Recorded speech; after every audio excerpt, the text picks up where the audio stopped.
Iran की जानिब से इसराइल पर बराह रास्त हमले के बाद अमेरिका और यूरोपीय यूनियन ने ईरान पर नई पाबंदियां लगाने पर गौर शुरू कर दिया है।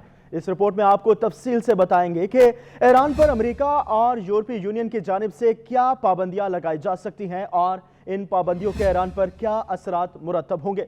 आपको बताएं कि अमेरिका की सेक्रेटरी खजाना जेनेट येलन का ईरान पर पाबंदियों के हवाले से कहना है कि तवक्को है कि अगले चंद दिनों में इस हवाले से कोई इक़दामात उठाएंगे, जबकि यूरोपीय यूनियन के खारजा पॉलिसी के सरबराह जोसेफ बोरेल ने कहा है कि उनका ग्रुप भी ईरान पर पाबंदियों के हवाले से काम कर रहा है। हमले के बाद इसराइल ने अपने इत्तहादियों पर जोर दिया है कि वो ईरान के मिसाइल प्रोग्राम पर पाबंदी आयद करें।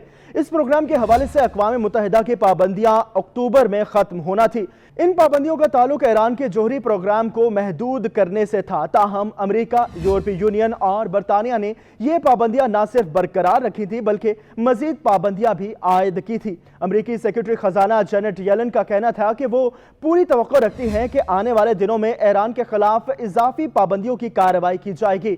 ताहम जेनेट येलन ने कहा कि वो अपनी पाबंदियों के तरीकाकार का जायजा नहीं लेते, लेकिन इस हवाले से जो बातचीत हुई है इसमें ईरान की दहशतगर्दों की माली मावनत को रोकने के तमाम ऑप्शंस मेज पर मौजूद है। उन्होंने कहा कि ईरान की तेल की बरामदात एक मुमकिन चीज है जिस पर हम तवज्जो दे सकते हैं। जेनेट येलन ने मजीद कहा कि वाज़े तौर पर ईरान कुछ तेल बरामद करने का सिलसिला जारी रखे हुए है, शायद हम इस हवाले से कुछ और भी पाबंदियां आयद कर सकते हैं। उन्होंने कहा कि ईरान के हमले ने मशरिक वुस्ता की सलामती के लिए खतरात पैदा किए हैं। जेनेट येलन ने कहा कि गुज़श्ता हफ्ते बहर अहमर में ईरानी हिमायत याफ्ता यमनी हूसियों ने बहरी जहाजों पर हमले किए।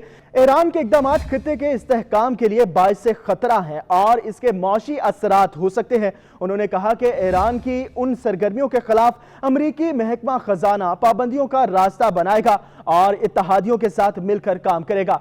उनका बयान ऐसे वक्त में आया है जब इसराइल ने ईरान के मिसाइल मंसूबे पर पाबंदी का मंसूबा किया है। महकमा खजाना के मुताबिक अमेरिका पहले ही ईरान को इक्तसादी पाबंदियों के जरिए तनहा किए हुए है और यूं प्रॉक्सी ग्रोहों के लिए इमदाद या यूक्रेन जंग में रूस की हिमायत महदूद हुई है। दूसरी जानिब इसराइल की जंगी काबीना के इजलास में इस बात पर गौर किया गया है कि ईरान की जानिब से ड्रोन और मिसाइल हमले पर रद्द अमल दिया जाए। ताहम इजलास के बाद इसराइल ने यह नहीं बताया कि इसमें क्या फैसले किए गए हैं, जबकि अमेरिका, बरतानिया और जर्मनी समेत इसराइल के मगरबी इत्तहादियों से इसे तहम्मुल का मशवरा दिया गया है। अक़वाम मुत्तहिदा में इसराइल के साबिक सफीर डैनी डेनियन का कहना है कि उनका मुल्क ईरान के साथ मुकम्मल जंग का आगाज नहीं करना चाहता, लेकिन सनीचर को किए गए ड्रोन और मिसाइल हमले के जवाब में कार्रवाई का दानिशमंदाना तरीका तलाश कर रहे हैं। इसराइली दिफाई अफवाज के चीफ ऑफ स्टाफ हर्सी हलवी के मुताबिक ईरान के हमलों का भरपूर जवाब दिया जाएगा। उधर ईरानी सदर इब्राहिम रईसी ने कहा है कि उनका मुल्क ईरान के मफाद के खिलाफ मामूली कार्रवाई पर भी शदीद, जामे और दर्दनाक रद्द अमल देगा। कतरी अमीर शेख तमीम बिन हमाद अल तहानी से फोन पर बात करते हुए इब्राहिम रईसी ने वाज़े किया कि ईरान का रद्द अमल अपने दिफा के लिए था।